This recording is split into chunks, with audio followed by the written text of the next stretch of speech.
আজকে তো আইএলটিএস এর রেজাল্ট দিবে, কি যে হবে আল্লাহ।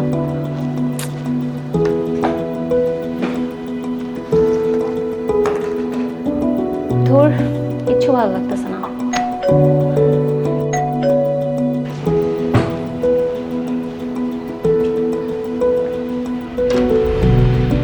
নিশাত, এই নিয়ে তোর আইএলটিএস এর রেজাল্ট। থ্যাঙ্কস রে, আমি যেতে পারতাম, তোকে পাঠালাম। প্যারা নাই, চিল। ঠিক আছে।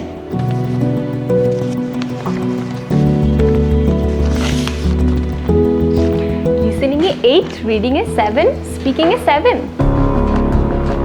রাইটিং এ 5.5। না, এটা হতে পারে না। এতগুলো টাকা আমার জলে গেল, আবার নতুন করে পুরো পরীক্ষা দিতে হবে।